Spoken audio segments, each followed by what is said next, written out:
Estamos perdidos entonces. Iniciamos de nuevo entonces nuestra sesión. Veamos lo siguiente.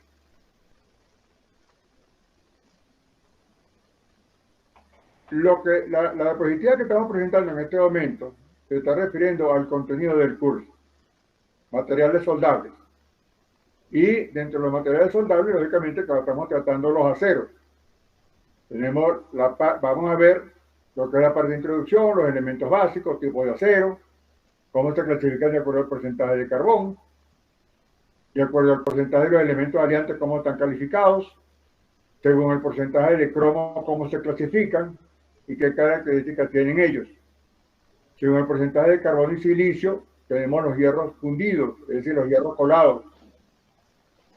Tenemos el porcentaje de manganeso, que son los aceros Hatfield, y los otros materiales soldables no ferrosos, que son los amarillos, blancos y los exóticos. Los materiales amarillos son el cobre y las aleaciones de cobre, como son los bronces. Los materiales blancos, aluminio, magnesio. Los materiales exóticos, como es el titanio, cromo, molibdeno, desde el punto de vista de su soldadura. Luego vamos a ver carbono equivalente, que es una partecita, algo de química, pero bastante elemental, repito, bastante elemental, que lo vamos a ver es para que ustedes tengan conocimiento de por qué ustedes como soldadores deben conocer qué tipo de acero van a soldar. ¿Por qué? Porque si ustedes no conocen esos tipos de acero, corren el riesgo de que el acero o la soldadura se les fracture. Los materiales de aporte, criterio de afinidad, que es parte del material, esto lo vamos a ver dentro de 2 clases en esta misma semana. Y aquí arrancamos entonces con qué son los aceros. ¿Qué es el acero? Decimos entonces que el acero es una aleación de hierro y carbono en un porcentaje de este último elemento variable entre 0,08 y 2,11% en masa de su composición. Les estoy diciendo que para que exista la condición de un acero, debe existir la aleación entre el hierro y el carbono. Siendo el hierro, lógicamente, el que aparece en mayor cantidad, el carbono siempre va a aparecer en un porcentaje bajo de 0,008 y de 2,11% de masa en la composición de ese material aliante. Condición sine qua non. La condición sine qua non para que sea un acero es que esté unido el hierro con el carbono, siendo el hierro la cantidad del elemento aliante mucho mayor. Por otro lado, no podemos nosotros confundir el hierro puro con el acero. Es una definición bastante pobre cuando nosotros nos referimos al hierro o al acero. Mira, ¿qué material es eso? No, ese hierro. O anda, cómprate una cabilla de hierro. Anda, cómprate una lámina de hierro. No, eso no es el término. Porque tiene que ser, cuando es una forma de lámina, ya estamos hablando de que es un acero. Tenemos que utilizar la terminología como debe ser. Decimos que característico en los aceros es que el diámetro del átomo del hierro presente en ese acero tiene 2,48 angstrom, el diámetro. Y la temperatura de fusión es de 1535 grados Celsius. El punto de ebullición está en 2740 grados Celsius. El carbono es un no metal, el carbono de por sí es un no metal.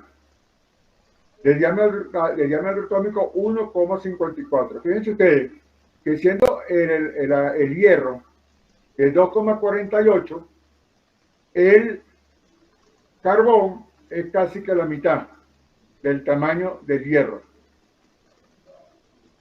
Después vamos a ver qué importancia tiene que sepamos ese tamaño.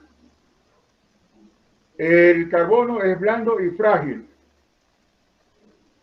Y en la mayoría de sus formas alotrópicas, exceptuando la forma de diamante. Cuando el carbono se presenta en forma de diamante, es excesivamente duro, capaz de romper o de rayar otros materiales. Corta el vidrio. La difusión de carbono en la estructura cristalina del hierro se logra gracias a la diferencia de diámetros atómicos formando un compuesto intersticial. Más adelante vamos a ver unos dibujitos de cómo es que se puede ver desde el punto de vista atómico cómo es que se arregla ese hierro con carbono. Les estoy diciendo de que esta parte no es que se las voy a exigir, de que sean ustedes unos grandes expertos en la aleación, no. Lo que necesito es que ustedes entiendan que cuando estamos soldando el acero, diferenciar una cosa de la otra. ¿Por qué nosotros tenemos que saber qué acero vamos a soldar? ¿Ok? Esa es la idea de esto.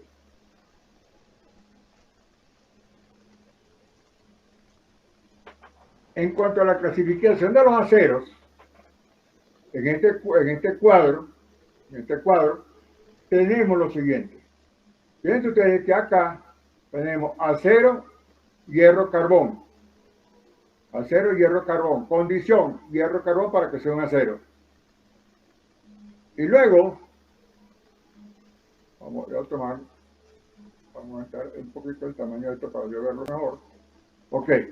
Luego, el acero del carbono, sus elementos, aparte aparte de que tenga el acero, sea hierro, carbón, va a tener otros elementos presentes, que son el manganeso, que es menor a 1,65 el porcentaje, el cobre, que es menor a 0,6, y el silicio, que es menor a 0,6.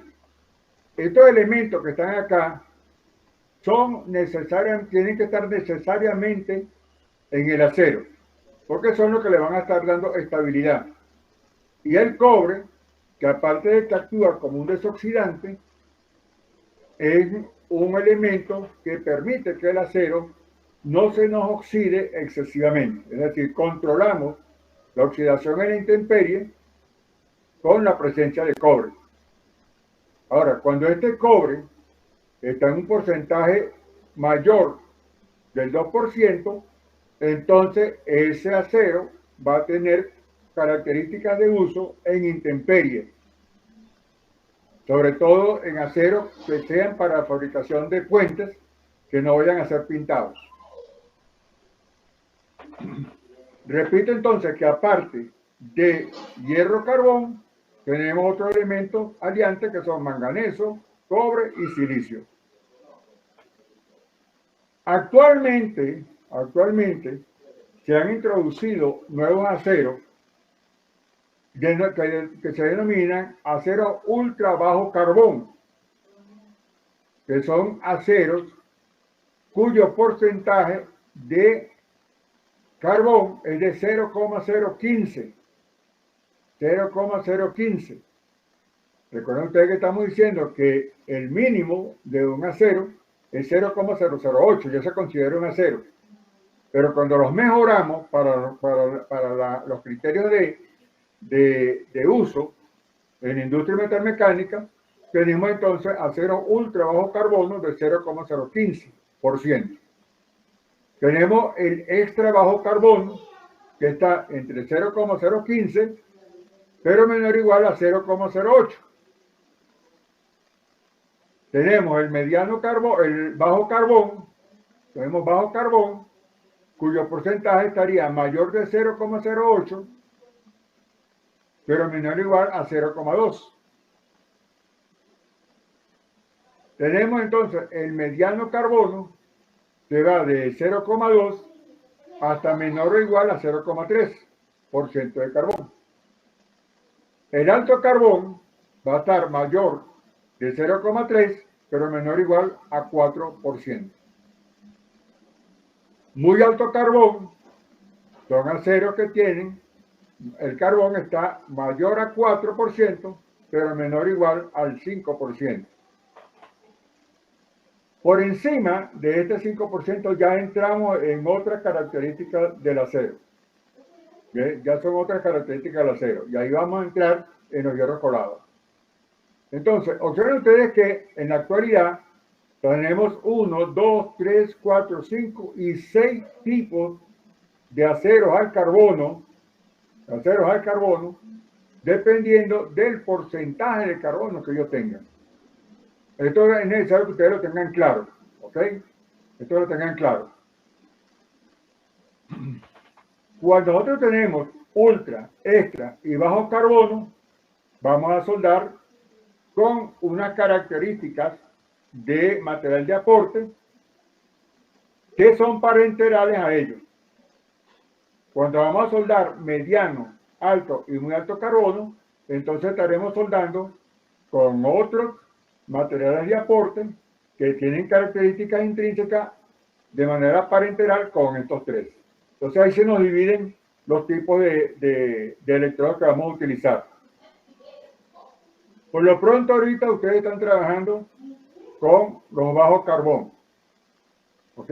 Por lo pronto están trabajando con bajo carbón, que son el trabajo que están haciendo en la gabarra y lo que en los techos, en el techado que están haciendo. Una vez que entren, no sé si ustedes van a entrar en la parte de la construcción de uno de los puentes, ahí vamos a hablar de otros tipos de acero, que siendo acero al carbono, vamos a ver qué porcentaje tienen. Los aceros no aliados, se considera un acero no aliado cuando los elementos aliantes son menor o igual al 0,3%.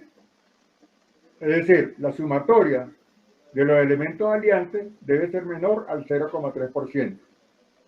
¿Qué elementos aliantes? Cromo, níquel, molibdeno. Cromo, níquel, molibdeno. Esos son los otros elementos aliantes que vamos a tener que tener mucho en consideración con ellos. Los aceros de baja aleación, la sumatoria de elementos aliantes son mayores a 0,3 pero menores a 0,5. Son menores o iguales a 0,5 para considerarlo de baja aleación. Esto constituye una cantidad de acero, más o menos unos casi que 100 aceros entran en este grupo. Pero que tenemos nosotros que conocerlo. ¿Por qué? Porque los electrodos que se utilizan para elementos, para los aceros no aliados, no se utilizan para los elementos de baja aleación, para los aceros de baja aleación. Y al contrario, los materiales de aporte para acero de baja aleación no deben ser utilizados para aceros no aliados. O sea, no se dan el vuelto, ¿vieron? Cuando yo voy a soldar un acero no aliado, el electrodo tiene que ser para acero no aliado. Cuando voy a soldar acero de baja aleación, el electrodo debe ser para acero de baja aleación. ¿Ok?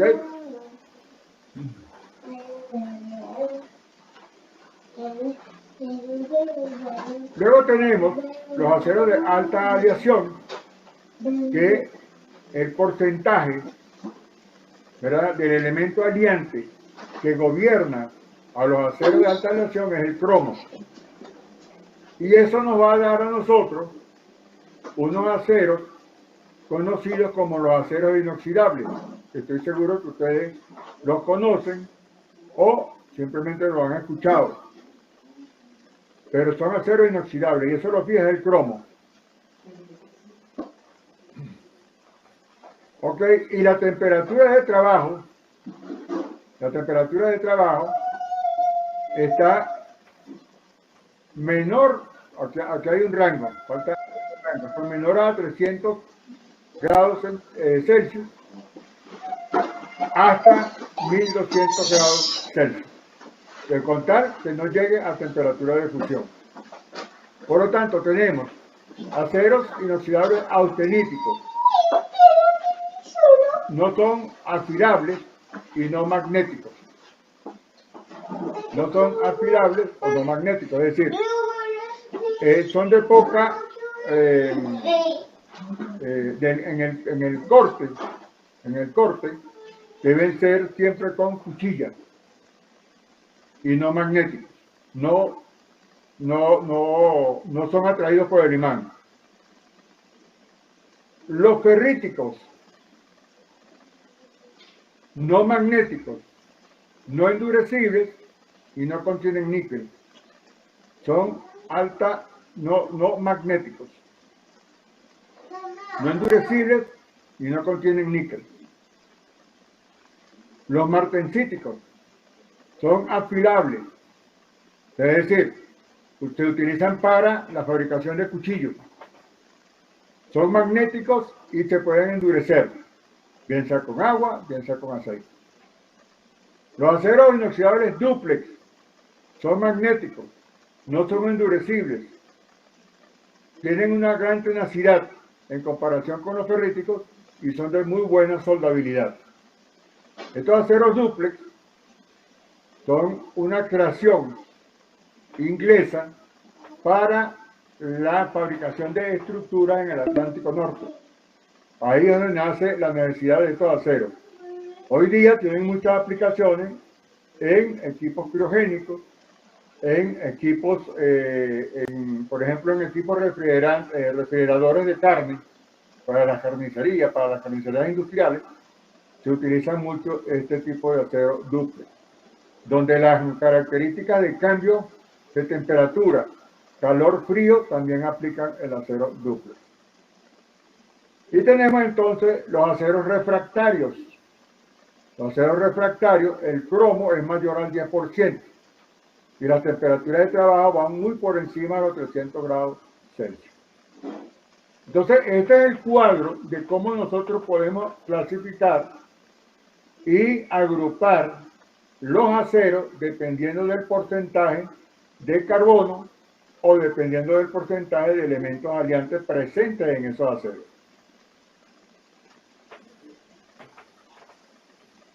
Esto hay que ejemplificarlo mucho, ejemplificar esto para que ustedes puedan asimilar lo que les quiero decir a la hora de que ustedes vayan a hacer soldadura.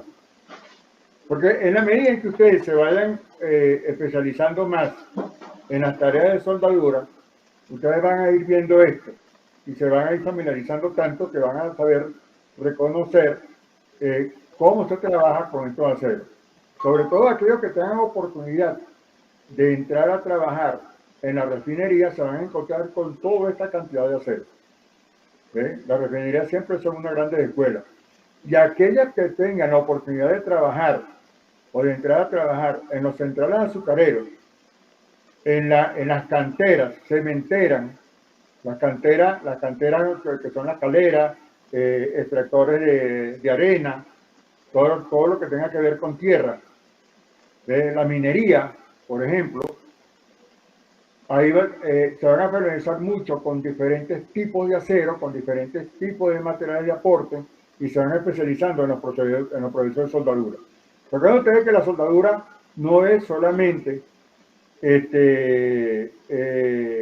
¿cómo te digo?, ornamentación. No, la soldadura es una cuestión, es una ocupación industrial y ustedes tienen que ver hacia ese campo. Vean siempre hacia ese campo. No es que no vean tampoco ¿cómo te digo?, la soldadura artesanal. ¿Ven? No. Lo que le quiero decir no solamente es trabajar con materiales delgados. No, hay muchas aplicaciones con estos materiales dependiendo de la responsabilidad que se tenga en cuanto a lo que es la industria o lo que es la producción de la industria en la cual vayan ustedes a trabajar. Entonces, ¿cuáles son los nichos del soldador? Los nichos del soldador son fabricaciones o construcciones estructurales, todo lo que es urbanismo, entra en la soldadura, todo lo que es urbanismo. ¿Ven? Y en el urbanismo entra también la parte de ornamentación. Todo lo que es petróleo y empresas de procesamiento de petróleo, como es el caso de la refinería, también van a tener mucho que ver con soldadura, porque se manejan muchos materiales, implicando también la ornamentación. ¿Ven? La ornamentación implica mucho también. Todo lo que sea pasarela, todo lo que sea escalera, todo lo que sea defensas para la seguridad humana, todo eso entra en el ramo de la ornamentación. Que sean livianos, que sean más pesados, eso es otra cosa. Pero es lo que nosotros llamamos carpintería metálica. Ahí entra esa parte. También ustedes tienen que ver otro nicho, ¿verdad? Lo que es la cantera, lo que es la minería, lo que es la cementera. Eso es un nicho que ustedes tienen allí.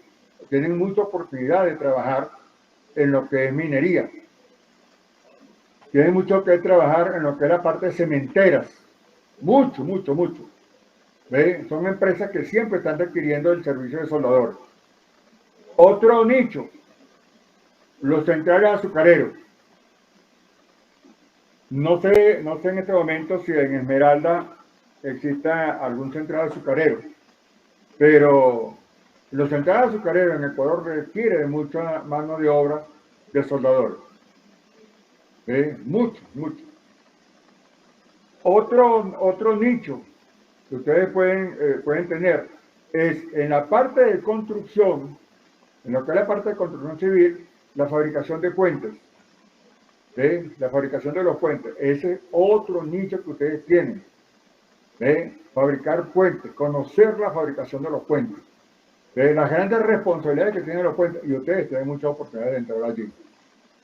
Otro nicho que ustedes ven, que a lo mejor no lo ven, pero que existe, es aquel soldador que se especializa en soldar materiales mediante un proceso guitado, es decir, mediante un proceso TIC.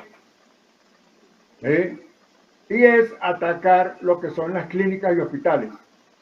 Todo eso es acero inoxidable, todo es inoxidable y aluminio. Y aquel que se especialice en GitHub tiene unas grandes oportunidades de trabajar en lo que son hospitales y clínicas. Y no voy a decir que sean empleados simplemente. Pueden tener su empresa para prestar el servicio a esa entidad. Entonces, es decir, lo que quiero que ustedes vean es salir de la zona de confort. Muchos de ustedes tienen que salir de Esmeralda, ¿verdad? Para conseguir, como soldadores y buenos soldadores que son, consiguen nuevas oportunidades. Y otra cosa también, que un buen soldador tiene muchas oportunidades de trabajar inclusive fuera del país. Se requieren muchos soldadores a nivel en el extranjero y ustedes tendrían bastantes oportunidades de poder entrar en ese mercado, en ese juego. Pero tienen que estar claros de que deben salir de la zona de confort. Y así sucesivamente habrán aquellos que puedan tener la oportunidad de entrar a trabajar en lo que es la reparación de aviones. Ya estamos hablando ahí de entrar en entidades gubernamentales, ¿verdad? Yo trabajé, profe, disculpe, yo trabajé en un taller de avioneta de fumigación en Quevedo, allá y ahí yo trabajé. Y Ya, es bueno eso. Fíjate tú que estabas trabajando en una empresa de fumigación. ¿Ves? Sí, Te pregunto, sí. ¿hacían fumigaciones por aspersión? ¿Mande? ¿Qué tipo de fumigaciones hacían en esa empresa? Aérea, pues, fumigación aérea, Ahí tienes. foliar, de todo tipo, para todo. Ahí tienes tú un ejemplo de lo que te estoy dando. O sea, la soldadura no tiene límite, ella aplica en todas partes, en todo. Exacto, sí. Entonces, hablemos de alimentos, ¿verdad? Si tú te especializas en acero inoxidable, tienes todos los centrales, aparte de todo, tienes todos los mataderos industriales a tu merced. ¿Ves? Los tienes a tu alcance. Porque los mataderos industriales, ¿verdad? Lo que es la parte de procesamiento de la carne, eso tiene que ser inoxidable. Entonces, es una gran... Y en la parte naval, ustedes están en una parte que necesariamente tiene que ver con barcos. ¿Ven? Y entonces quiere decir que ustedes tienen una gran oportunidad de trabajar en lo que es la reparación de barcos, en lo que es la reparación de lanchas, lo que es la reparación de equipos fuera de borda. ¿Ve? Tanto para marítimo como para fluvial. Ustedes tienen de todo, tienen ríos, tienen ríos y tienen mar. Y todos los ríos se desembocan en el mar. Entonces, hay muchas cosas que ustedes tienen que aprender y enfocarse. Siempre enfóquense en algo. Y otra cosa que tienen. Si ustedes están y pertenecen al grupo Mustang, ¿Ve? Entonces se echan al sindicato de soldadores, ¿ve? Y de soldadores sumergibles. Ahí imagínense ustedes lo que ustedes puedan hacer allí. ¿Ve? Te puedes convertir en un soldador de bronce, nada más para dedicarte a la reparación de las hélices de los barcos. Bueno, infinidad de cosas que ustedes pueden aprender con este curso. En la medida que ustedes se vayan creciendo, vayan teniendo ese enfoque, son muchas las oportunidades que ustedes van a tener. Siguiendo entonces con el tema,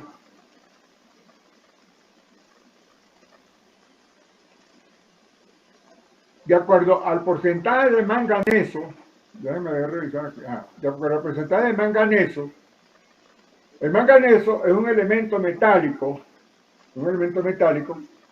que como característica endurece, en la forma de aleaciones, él endurece mucho el material.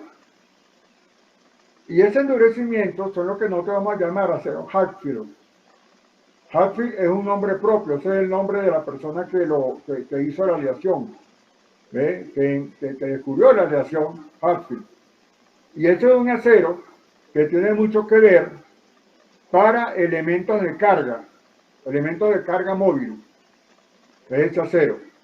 Y aparte de ello, es el acero que sirve para las líneas del ferrocarril. ¿Ve? Esas líneas del ferrocarril. Entonces, ese acero tiene que tiene un contenido de carbono de 0,8 hasta 0,25. Pero lo que le da dureza al acero va a ser entonces el contenido de manganeso, que está entre 8, 12 y 14%. Inclusive hace poco me encontré con un acero 16% de manganeso. Estos son aceros muy resistentes, sobre todo a lo que es la fricción y a la abrasión. Son aceros que se endurecen con el trabajo, ¿ve? Y logran alcanzar dureza bastante alta, como son los 48 Rowell. Esta es una unidad de medida de dureza. 48 Rowell C es una unidad de medida de dureza. Pero son tan duros que ellos pueden fracturar con un golpe. ¿Ve? Son muy resistentes, sí. Se endurecen y pueden resistir fricción. Pero si por un impacto se pueden fracturar. Para soldar los aceros a Hatfield se requieren condiciones especiales. Lo vamos a ver más adelante. Los materiales de aporte para estos aceros se basan en esta especificación 5.13, 5.13M. Especificación EMN 14. Y los clasifican, más que todo son los reglamentos europeos. No se puede soldar con más de 3 pases. No debe ser precalentado. La temperatura interfase no debe ser mayor de 70 grados Celsius. Deben someterse a enfriamiento brusco a fin de evitar el crack, en el cual se presenta transversal al cordón. Entonces, hay que tener mucho cuidado cuando ustedes tengan aceros Hatfield. Ahora, ¿dónde lo van a conseguir? Elementos de carga, elementos de rodamientos de carga, ferrocarril y en muchas otras aplicaciones. Otra aplicación que tiene este acero es en las palas mecánicas, en las palas de arrastre de tierra, granzón, grava, ahí está ese acero. Y esa es otra cosa que les quiero decir. Aquellos que tengan la oportunidad de especializarse en la reparación de equipos de movimiento de tierra, tienen una gran oportunidad de mercado.